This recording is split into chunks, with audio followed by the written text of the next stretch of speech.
Let's talk about the four basic ways that the text has often been used. First, there's what one might call scholastic theology, traditional scholastic theology. The persons represented by this, I suppose, there were a couple of guys at Princeton in the early part of the 20th century named Warfield and Hodge. They were really very fine theologians and Bible scholars, actually, quite bright indeed. From their views, however, in about 1916, came what we now call fundamentalism, actually. In 1920, a newspaper reporter invented that term, I might add. Fundamentalism was not mentioned ever until 1920. It's a fairly new phenomenon, actually. Now, Warfield and Hodge were very serious Bible people, but they took the Bible very seriously, and from their views, which I think probably were much more subtle than the newspaper commentator imagined, this newspaper commentator reduced all Christianity to 5 things. And you can imagine what they might be, certain kinds of beliefs.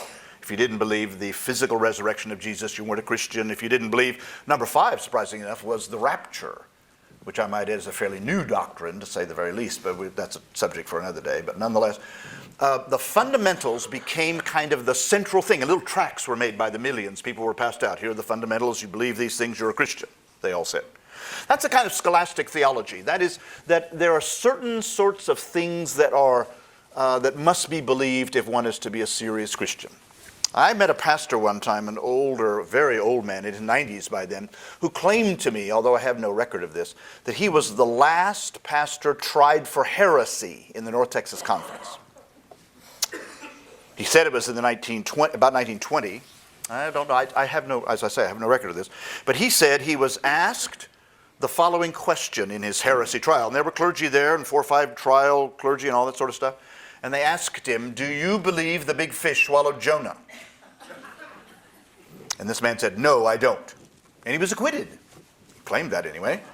But those sorts of things, a kind of series of beliefs, a sort of litmus test, a checklist. Now, I trust some of you have probably been in churches where there are checklists that you're supposed to believe in certain ways, and certain Bible verses become much more prominent and powerful than other Bible verses. That's a kind of scholastic theology. Now, I think some in my denomination still ascribe to something like that. I'm not saying that they're necessarily fundamentalists, but I do think they believe that the Bible has a kind of historical, sociological, economic power and authority that other books simply don't have. That's a kind of scholastic theology. You can imagine that scholastic theologians would certainly forbid the ordination or acceptance of homosexual persons as the kind of law of God, because there are the passages that we'll talk about later that say that. Second, there's a group of theologians you might call neo-orthodox. Now, by neo-orthodox, I mean they are very traditional, but they tend to take seriously the modern world. That is, the great theologians like Karl Barth and Emil Brunner and Dietrich Bonhoeffer, these German theologians in the middle of the 20th century, were persons who saw the Bible as enormously important, orthodox, and yet they also recognized that the modern world had many changes in it. And so they were certainly not fundamentalists by any stretch. Although Barth has become a kind of hero of very conservative theologians, those are only done by people who haven't read him very carefully, because he's by no stretch of anybody's idea. But he was very orthodox, and he believed that certain passages, certain ideas from the Bible were extremely important, and for him, as he put quite directly in some of his writings, it really forbids acceptance of homosexuality as an appropriate way of life, because, as he put it once, in the spirit of Christ. Exactly what he meant by that, I don't know. But he did say that, and believed it was inappropriate kinds of behavior.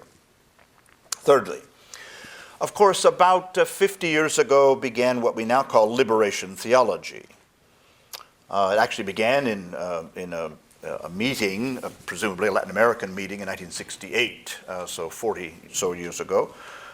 This is a group of theologians who believe that the Bible's basic concern was for the liberation of people, all people.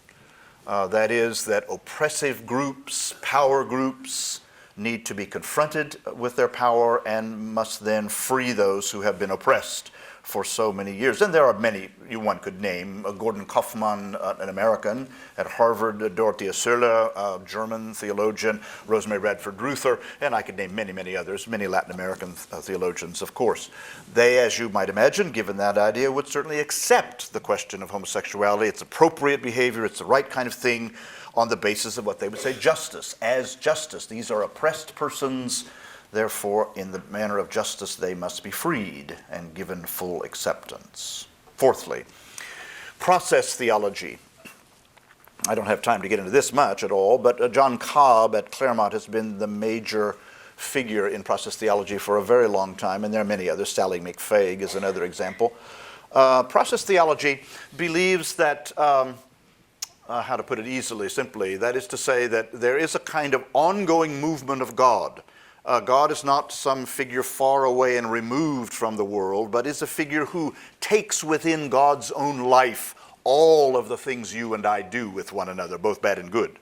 And God, there's kind of evolving, if you will, becoming more rich and more mysterious, more wondrous.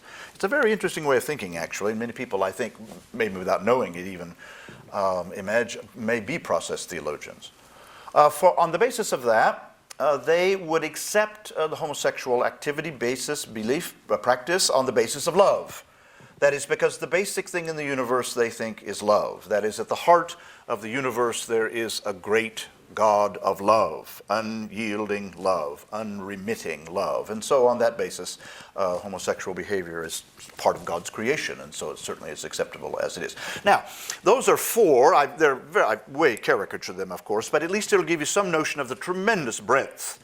And I think those of us who are United Methodists, at least, and perhaps some of you other denominations, would find within your denominations all of those represented at one time or another, I think.